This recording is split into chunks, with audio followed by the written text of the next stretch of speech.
Profitez de l'histoire suivante. J'ai dépensé 500 000 $ pour ma belle-fille au beau-père des années, payant ses voyages, ses études universitaires et tout le reste pendant que son père biologique ne faisait rien. Puis elle a exigé que je l'adopte pour qu'elle puisse bénéficier d'héritage, après m'avoir dit que je ne suis pas son vrai père. Moi, 42 ans, suis marié à ma femme, 40 ans, depuis 10 ans. Quand nous nous sommes rencontrés, elle était une mère célibataire d'une fille brillante et énergique de 9 ans, qui a maintenant 20 ans. Son père biologique était à peine présent dans sa vie, pour être honnête, depuis sa naissance. Il ne payait pas de pension alimentaire, appelait rarement et n'apparaissait que lors des occasions spéciales qui lui convenaient. Quand il le faisait, il apportait un cadeau de dernière minute du magasin à $1, restait peut-être 1 heure, puis repartait. Quand j'ai épousé ma femme, je savais que sa fille faisait partie du package, et j'étais d'accord avec ça. En fait, j'étais excité à l'idée. J'ai grandi dans un foyer stable et je voulais offrir la même stabilité pour elle. Dès le début, je me suis investi à fond dans mon rôle de parent. J'ai assisté à chaque réunion avec les professeurs, les encouragé depuis les gradins de ses matchs de soccer, et les aider pour ses projets scolaires. J'étais celui vers qui elle se tournait pour des conseils sur les garçons ou de l'aide en calcul. Financièrement, j'ai pris en charge tout ce dont elle avait besoin, des appareils dentaires aux activités extrascolaires, en passant par les voyages d'anniversaire, les camps d'été, et même quelque chose que sa mère ne jugeait pas nécessaire, comme des cours particuliers quand ses notes ont baissé en 10e année. Mais peu importe ce que je faisais, j'avais toujours l'impression d'être en retrait dans sa vie. Sa mère insistait pour maintenir la présence de son père biologique, même si ce n'était qu'un appel téléphonique sporadique ou un message d'anniversaire à moitié cœur. J'ai respecté ses souhaits car je ne voulais pas dépasser les limites, mais il est devenu évident avec le temps que la présence minimale de son père semblait surpasser tous mes efforts. Chaque fois qu'il appelait ou apparaissait, rien d'autre ne semblait compter. Pendant ce temps, dès que j'imposais 1 heure de couvre-feu, je me prenais un « tu n'es pas mon vrai père ». Lorsqu'elle a obtenu son diplôme de fin d'études secondaires il y a 2 ans, je voulais vraiment célébrer sa réussite. L'obtention du diplôme de fin d'études secondaires est une grande étape, et je pensais que cela méritait une célébration adéquate. Pour marquer l'occasion, j'ai décidé de l'emmener, ainsi que ses 2 amis les plus proches, en Californie pour 1 semaine. J'ai pris en charge tout, les vols, l'hôtel, le repas, et même un peu d'argent de poche pour des activités comme Disneyland et une visite à Hollywood. Ce n'était pas donné, mais je voulais qu'elle ait une expérience mémorable avant de passer au chapitre suivant de sa vie. J'avoue qu'une partie de moi espérait que ce voyage lui montrerait aussi combien je tiens à elle. Je voulais qu'elle se sente célébrée et aimée, même si je n'étais pas son père biologique. Et cela semblait fonctionner un temps. Elle est revenue du voyage pleine d'histoires et de bonnes émotions. Puis, quelques semaines après son retour, elle nous a réunis et nous a annoncé qu'elle voulait faire une année sabbatique. Elle expliquait qu'elle n'était pas sûre de ce qu'elle voulait étudier ou quelle carrière elle voulait poursuivre, et elle pensait qu'il était temps de se retrouver. Pour être honnête, je n'étais pas ravi. Les études supérieures représentaient déjà un gros investissement, et retarder son entrée à l'université d'1 an signifiait qu'elle commencerait plus tard que prévu, ce qui pourrait perturber une partie de notre planification financière. Malgré tout, j'ai essayé d'être soutien. Je lui ai dit qu'elle pouvait rester à la maison le temps de réfléchir. C'est là qu'elle nous a annoncé une autre nouvelle. Elle voulait passer son année sabbatique à voyager. Et pas juste des vacances, elle parlait de faire un tour en sac à dos en Europe pendant 6 mois avec 2 de ses amis. J'avais des sentiments mitigés à ce sujet. D'un côté, je comprenais l'importance du voyage. C'est un excellent moyen d'apprendre sur le monde, de gagner en indépendance et de créer des souvenirs inoubliables. Mais d'un autre côté, ce n'était pas exactement un plan économique. Elle ne travaillait pas ni ne faisait d'économies pour le voyage, donc devine qui allait devoir payer la note? Moi. Après en avoir discuté avec ma femme, j'ai finalement accepté de la soutenir. J'ai payé ses billets d'avion, ses nuitées en auberge, et j'ai donné à ma belle-fille une allocation mensuelle pour couvrir la nourriture, le transport et les visites touristiques. Cela représentait un saut financier considérable, mais je me disais que cela en valait la peine si cela l'aidait à grandir et à y voir plus clair sur son avenir. Quand elle est revenue, elle était remplie d'histoires incroyables sur les personnes qu'elle avait rencontrées, les endroits qu'elle avait visités et les expériences qu'elle avait vécues. Elle nous a montré des centaines de photos et a parlé sans arrêt de la façon dont le voyage avait changé sa perspective. Mais une chose n'avait pas changé, elle ne savait toujours pas ce qu'elle voulait faire de sa vie. Après quelques semaines à pas rester à la maison, je l'ai doucement encouragée à commencer l'université. Je lui ai rappelé qu'elle aurait besoin d'un diplôme pour avoir des options et construire un avenir stable. À son crédit, elle a accepté, et l'automne dernier, elle s'est enfin inscrite à l'université. Une fois de plus, j'ai pris en charge la majorité de ses frais de scolarité, de logement et de subsistance. Et, sans surprise, son père biologique était aux abonnés absents pendant ce processus. Il n'a pas contribué le moindre centime et n'a même pas pris la peine de l'appeler pour lui souhaiter bonne chance quand elle a commencé les cours. Vers la même période, ma femme et moi avons commencé à discuter de la planification financière à long terme, en particulier pour notre plus jeune fille, qui a maintenant 8 ans. J'ai toujours cru en l'importance de constituer une sécurité financière, donc j'ai proposé de créer un fonds de fiducie pour elle. L'idée était de garantir sa sécurité financière future, qu'elle veuille aller à l'université, démarrer une entreprise, ou avoir un peu de marge de manœuvre en tant qu'adulte. Au début, ma femme était d'accord. Elle pensait que c'était une bonne idée de planifier à l'avance et de mettre de l'argent de côté spécifiquement pour notre fille cadette. Mais quand ma belle-fille a appris l'existence du fonds de fiducie, tout a changé. Un soir, elle m'a confronté en disant qu'elle était contrariée, presque en m'accusant de favoritisme. Elle m'a demandé pourquoi je mettais en place un fonds de fiducie pour ma fille cadette mais pas pour elle. J'ai essayé d'expliquer aussi calmement que possible que ce n'était pas une question de favoritisme. J'ai souligné que j'avais déjà consacré une significative, elle a dépensé une somme d'argent considérable pour son éducation, son année sabbatique, sa voiture, ses frais médicaux et d'innombrables autres dépenses au beau-père des ans. Le fonds fiduciaire était censé équilibrer les chances pour sa sœur cadette, qui n'avait pas encore reçu le même soutien financier que ma belle-fille avait déjà reçu. Je pensais que mon explication était raisonnable, voire logique. Mais elle n'était pas satisfaite. Sa voix trembla en me disant que je donnais l'impression qu'elle n'importait pas autant, qu'elle ne faisait pas vraiment partie de la famille. J'ai essayé de la rassurer en lui disant que ce n'était pas le cas, mais la conversation a pris un tournant inattendu quand elle a dit quelque chose qui m'a totalement pris au dépourvu. Elle voulait que je l'adopte. Pendant un instant, j'en suis resté sans voix. Après toutes ces années à me traiter comme le parent extérieur, à me rappeler que je n'étais pas son vrai père, elle voulait maintenant que cela devienne officiel.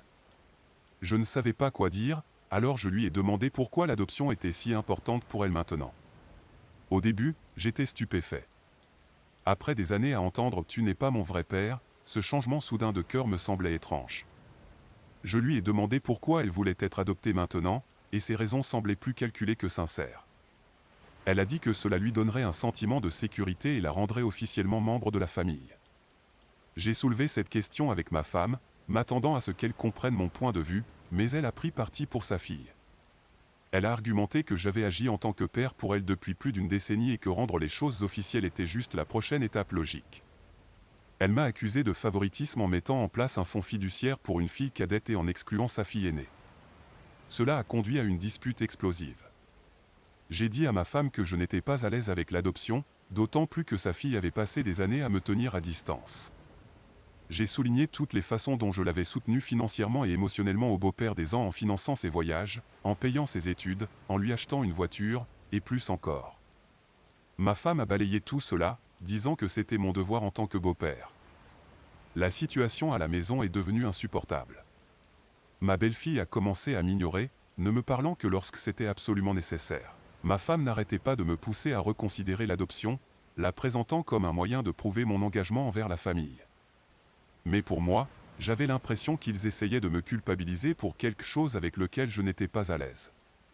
La goutte d'eau qui a fait déborder le vase est survenue lorsque ma belle-fille a dit qu'elle ne m'avait pas demandé de tout faire pour elle. J'ai choisi de le faire et je ne devrais pas agir comme si elle me devait quelque chose. Cette déclaration m'a frappé comme une tonne de briques. Elle avait raison, j'ai choisi de m'impliquer parce que je l'aimais et que je voulais lui offrir les meilleures opportunités possibles.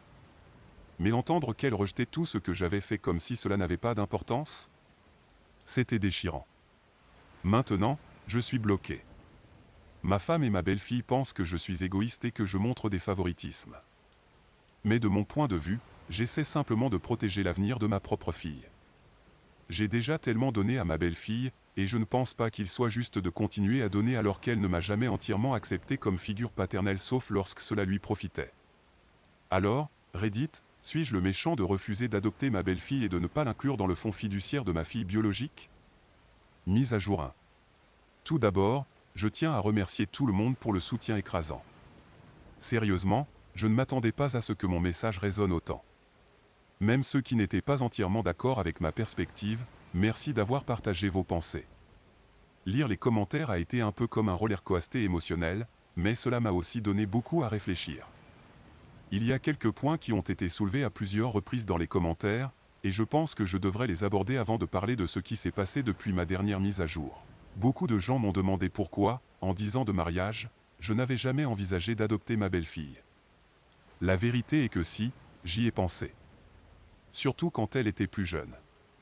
À l'époque, j'ai vraiment envisagé de franchir ce pas pour consolider notre lien et lui montrer que j'étais engagé à être son. Lorsque j'ai évoqué l'idée, ma femme a fortement rejeté cette idée. Elle pensait que l'adopter effacerait son père biologique de l'équation, et elle craignait que cela ne donne l'impression à sa fille qu'elle devait choisir entre nous. À l'époque, je respectais ses sentiments. Je pensais qu'elle savait ce qui était le mieux pour sa fille et laisser cette ouverture pour son père biologique serait le choix le plus sain. Avec le recul, je peux voir comment cette décision a créé une certaine distance entre nous.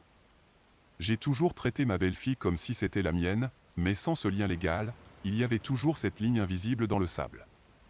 Son père biologique n'a pas beaucoup agi, mais l'idée de lui planait toujours en arrière-plan. Et maintenant, des années plus tard, on dirait que l'absence de ce lien légal est jetée à mon visage, comme si je l'avais déçu d'une manière ou d'une autre. C'est frustrant parce que j'ai tellement essayé de remplir un rôle qui n'a même pas été laissé vacant par mon choix. Une autre question courante concernait le fonds fiduciaire spécifiquement, pourquoi je ne mettrais pas en place un pour les 2 enfants pour éviter tout ce drame. Tout d'abord, laissez-moi être clair, je ne suis pas millionnaire. Mettre en place un fonds fiduciaire n'est pas une chose anodine pour moi, c'est un engagement financier significatif. Deuxièmement, les fonds fiduciaires concernent la planification à long terme. Ma belle-fille a 20 ans et est déjà à l'université. Au beau-père des ans, j'ai dépensé beaucoup d'argent pour ses études, ses dépenses de vie, et même des choses comme son voyage de fin d'études secondaires et son année sabbatique. En revanche, ma fille de 8 ans n'a pas encore commencé son parcours. Le fonds fiduciaire est censé lui donner le même genre de coup de pouce que j'ai déjà fourni pour sa sœur. Il ne s'agit pas de favoritisme, mais d'essayer d'être équitable à long terme. J'ai vu quelques commentaires me reprochant de favoriser l'une des 2 enfants ou de créer une division entre eux, et cela m'a vraiment blessé. Je ne le vois pas du tout de cette façon. Si quelque chose, j'ai essayé de donner à ma belle-fille des opportunités que je n'ai même pas eues en grandissant. Je me suis occupé de son année sabbatique en Europe, je l'ai aidée pour ses études universitaires et je l'ai soutenue de manière dont son propre père biologique n'a jamais été capable. Cela ne signifie pas pour autant que je puisse ignorer l'avenir de ma plus jeune fille. Elle mérite le même niveau de soutien et d'attention, et le fonds fiduciaire est un moyen de garantir qu'elle l'obtienne. Certains se demandent pourquoi je suis toujours avec ma femme si ces problèmes ne cessent de surgir. Pour être honnête, le mariage n'est pas toujours facile, et il y a certainement des moments où je me demande si nous sommes sur la même longueur d'onde. Mais j'aime ma femme, et j'aime la vie que nous avons construite ensemble. Nous avons eu nos difficultés, mais je crois en la volonté de les surmonter plutôt que de jeter l'éponge au moindre signe de problème. En ce qui concerne la mise à jour, la tension à la maison est montée en flèche après mon dernier message. Ma femme était toujours contrariée, ma belle-fille continuait à m'ignorer, et je commençais à me sentir exclu dans ma propre maison. Ma fille biologique, heureusement, est trop jeune pour comprendre ce qui se passe, mais elle a clairement ressenti l'ambiance générale. Il y a quelques jours, ma belle-fille m'a demandé une discussion sérieuse. J'étais plein d'espoir, pensant qu'elle voulait clarifier les choses. Au contraire, elle a persisté. Elle a dit qu'elle avait pris du recul sur tout, et bien qu'elle ne pense toujours pas me devoir quoi que ce soit, elle considérait que l'adoption était la bonne démarche pour montrer au monde et à son père biologique que c'est moi qui ai vraiment été là pour elle. Elle a même suggéré que cela pourrait l'aider financièrement à l'avenir, laissant entendre que cela pourrait ouvrir des portes en termes d'héritage et d'autres avantages. Je suis resté calme et je lui ai dit que je n'étais pas prêt à prendre un tel engagement.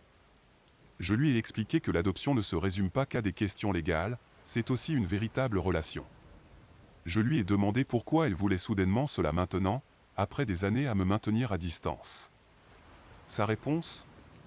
Parce que maintenant je suis adulte, et je vois les choses différemment. Cela aurait semblé raisonnable si ce n'était pas chaque exemple qu'elle donnait était lié à la sécurité financière. Je ne dis pas qu'elle ne se soucie pas du tout de moi, mais il est difficile de ne pas avoir l'impression d'être utilisé.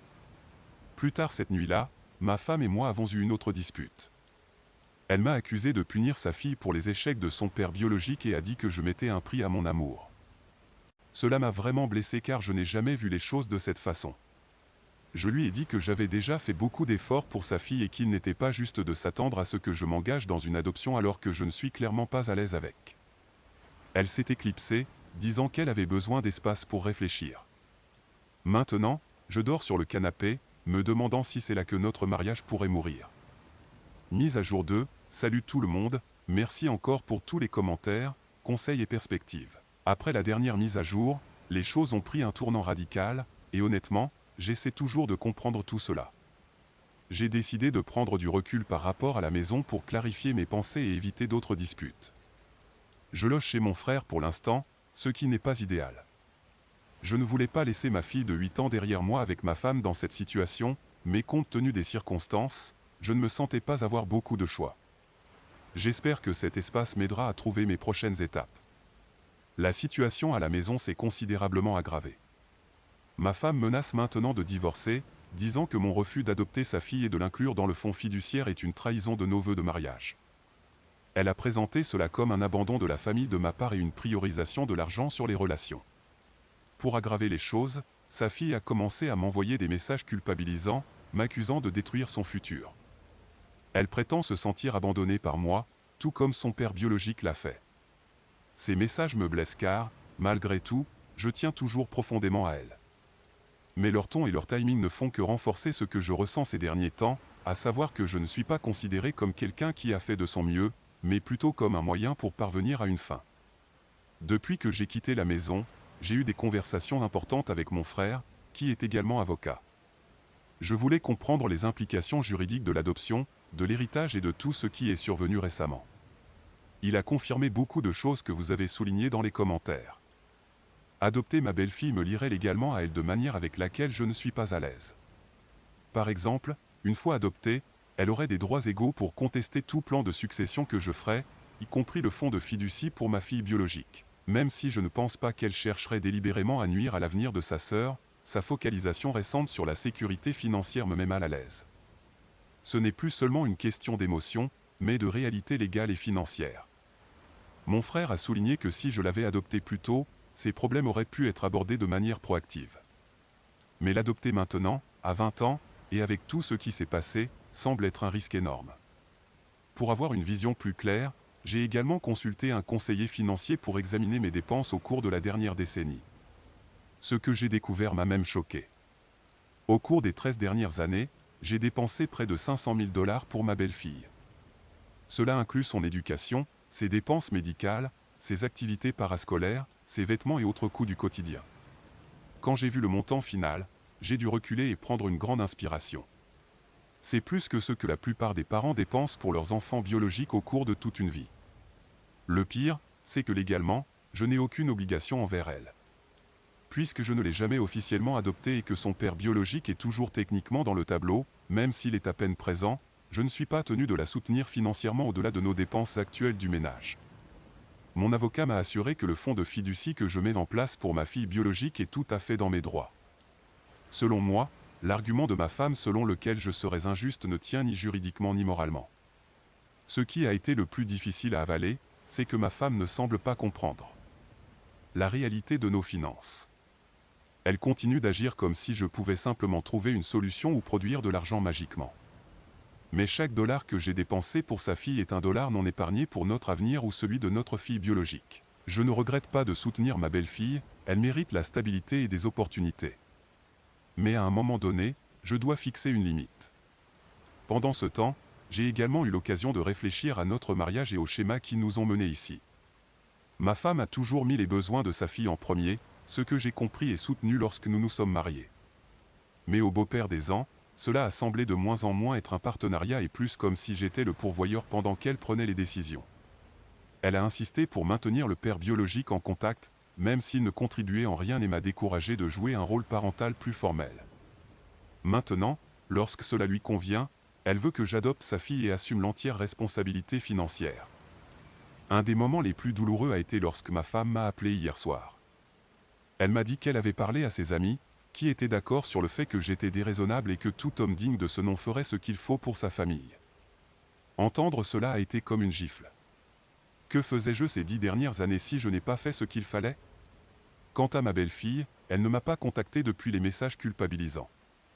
J'ai entendu par des amis communs qu'elle se plaint de moi en ligne, me décrivant comme un beau-père froid et égoïste qui l'abandonne en un temps critique. Une partie de moi veut la confronter et remettre les pendules à l'heure, mais je sais que cela ne fera qu'empirer les choses. À ce stade, j'essaie de trouver comment avancer. Le divorce n'est pas ce que je souhaite, mais si ma femme continue de présenter cela comme un ultimatum, je ne vois pas comment nous pourrons nous en sortir. Je ne suis pas prêt à compromettre l'avenir de ma fille biologique ou ma propre stabilité financière pour quelqu'un qui ne me considère même pas comme une vraie figure parentale à moins que ce ne soit pratique pour elle. J'ai commencé à rédiger un plan formel pour avancer, avec des frontières claires et des attentes. Si ma femme et ma belle-fille ne peuvent pas accepter cela, alors je devrais prendre des décisions difficiles. Pour l'instant, je me concentre sur ce qui est le mieux pour ma fille de 8 ans et j'essaie de protéger son avenir autant que possible. Merci encore pour tout le soutien et l'amour dur, cela a été une bouée de sauvetage pendant ce moment chaotique. Je vous tiendrai informé au fur et à mesure des événements. Mise à jour 3, salut tout le monde, c'est probablement ma dernière mise à jour. Beaucoup de choses se sont passées depuis mon dernier message, et je suis soulagé de dire que les choses commencent enfin à se calmer. Ces dernières semaines ont été chaotiques et émotionnelles, mais j'ai l'impression que nous avançons dans la bonne direction malgré quelques embûches en chemin. Les choses ont pris une tournure inattendue quand ma belle-fille est rentrée un soir en larmes. Elle a essayé de contacter son père biologique pour parler de la situation, espérant qu'il pourrait se manifester d'une manière ou d'une autre pour elle. Elle lui a parlé des conflits à la maison, de ses inquiétudes financières et de l'idée que je l'adopte. Sa réponse ? Un non catégorique, je ne suis pas intéressé à jouer à la famille heureuse avec toi. Il lui a également rappelé, sans équivoque, qu'il n'était pas fait d'argent quand elle a mentionné ses frais universitaires. Je dois avouer que j'ai été un peu en colère en entendant cela. Pendant des années, j'ai porté le fardeau qu'il a abandonné, pensant peut-être qu'il valait mieux pour elle d'avoir au moins un lien avec lui que rien du tout. Mais son manque total de responsabilité ou de compassion m'a rendu fou de rage. Je pensais que ce serait enfin le moment où elle verrait tout ce que j'avais fait pour elle, comment j'avais été celui qui soutenait ses rêves, ses voyages, son éducation. Au lieu de cela, cela a semblé se retourner contre moi. Elle m'a attaqué, les larmes aux yeux et furieuse, m'accusant de l'abandonner, tout comme son père. Entendre cela après tout ce que j'ai fait a été un coup dur. Je suis néanmoins resté calme et je lui ai dit que je ne voulais pas me disputer. Elle est sortie en trombe, disant qu'elle avait besoin d'espace, et est restée chez une amie pendant quelques nuits. Pendant son absence, j'ai eu l'une des conversations les plus honnêtes que j'ai jamais eues avec ma femme. Je lui ai dit clairement que je ne pouvais pas continuer à vivre ainsi, à être traité comme un distributeur automatique et non comme une personne. Je lui ai dit que je l'aimais elle et sa fille, mais que la culpabilisation constante et le manque de reconnaissance étaient pénibles. J'ai dit que j'étais toujours prêt à aider pour les frais de scolarité de sa fille parce que je me soucie de son avenir, mais l'adoption était hors de question. À ma grande surprise, ma femme ne m'a pas contredit. Elle a en fait admis qu'elle avait été trop dure avec moi. Elle a dit qu'elle avait été tiraillée entre soutenir sa fille et être juste envers moi, et qu'ainsi, elle avait perdu de vue tout ce que j'avais fait pour eux. Elle s'est excusée de m'avoir fait sentir non apprécié. Ce n'était pas parfait, et je pouvais encore ressentir une certaine tension dans sa voix, mais c'était un début. Quelques jours plus tard, ma belle-fille m'a appelé. Pas en colère ou frustrée, mais pour avoir une conversation réelle. Cela m'a pris au dépourvu. Elle m'a dit qu'elle avait eu le temps de réfléchir en restant chez son amie et qu'elle avait parlé à certains de ses pairs. Elle m'a dit qu'elle avait réalisé tout ce que j'avais fait pour elle au beau-père des ans, bien plus que la plupart des parents, biologiques ou non, ne le feraient jamais. Entendre cela m'a soulagé d'un poids. Nous avons parlé pendant près d'1 heure. Elle m'a expliqué que sa réaction n'avait pas vraiment trait au fond de fiducie ou à l'argent, mais à la peur. Elle avait peur de l'incertitude de son avenir et se sentait aveuglée par le fait que son père biologique ne se lèverait jamais pour elle. Elle s'est excusée de son comportement et a dit qu'elle comprenait maintenant pourquoi j'avais été si ferme concernant le fonds de fiducie pour ma fille. Elle a dit quelque chose qui m'a marqué, « Tu en as fait beaucoup plus pour moi que je ne te l'ai jamais reconnu, et je suis désolé de ne pas l'avoir vu plus tôt. » Cette conversation a marqué un tournant. Elle m'a dit qu'elle continuerait d'aller au collège communautaire pendant 2 ans pour économiser de l'argent, puis qu'elle irait dans une université de 4 ans. Elle postule à des bourses et Hello ma belle-fille a récemment démarré un programme d'apprentissage en alternance. J'étais fier d'elle d'avoir pris en main son avenir. L'un de mes amis, conseiller financier, a même pris le temps de l'aider à établir un budget réaliste et un plan financier, et elle semblait vraiment reconnaissante. À la maison, les choses sont toujours en cours d'amélioration. Ma femme et moi avons commencé à consulter un thérapeute pour travailler sur notre communication et reconstruire la confiance. Ce n'est pas facile, mais je pense que nous avons fait un pas dans la bonne direction. J'ai beaucoup appris de cette expérience sur l'importance de définir des limites, sur l'importance de l'équité et sur la valeur d'être apprécié pour ce que je suis, pas seulement pour ce que je peux apporter. Pour ceux qui se demandent, non, je n'adopte pas ma belle-fille. Nous sommes tous d'accord pour dire que ce n'est pas nécessaire pour moi de continuer à la soutenir émotionnellement ou à l'aider financièrement pour ses études. Notre relation s'est améliorée car elle repose maintenant sur une compréhension mutuelle, et non plus sur la culpabilité ou l'obligation. Merci, Reddit, de m'avoir aidé à naviguer dans ce chaos. Votre soutien franc, vos conseils juridiques et vos expériences partagées m'ont été d'un grand secours. Ça a été difficile, mais je me sens plus fort et plus lucide que depuis des années. Ma famille n'est pas parfaite, mais nous avançons et pour le moment, cela nous suffit. Et pour ceux qui se trouvent dans une situation similaire, rappelez-vous d'établir des limites, de communiquer ouvertement et de vous battre pour votre propre valeur. Vous méritez d'être apprécié pour ce que vous êtes, et non seulement pour ce que vous pouvez apporter. Il y a une décennie d'amour, de partenariat et de la vie que nous avons construite ensemble. S'il y a même la plus petite chance que les choses puissent s'arranger, je vais la saisir. En ce qui concerne ma belle-fille, oui, elle a dit des choses blessantes, et toute cette situation était confuse. Mais je tiens toujours à elle comme si elle était la mienne. En dehors des disputes, c'est une jeune femme intelligente et résiliente avec un bel avenir devant elle. Elle apprend et évolue, tout comme nous tous. Parfois, la chose la plus difficile est de rester là et d'essayer d'améliorer les choses, même quand il semble plus facile d'abandonner. C'est ce que je fais en essayant de reconstruire ma famille, même si ce n'est pas parfait. C'est tout pour le moment. Merci d'avoir écouté mon coup de gueule.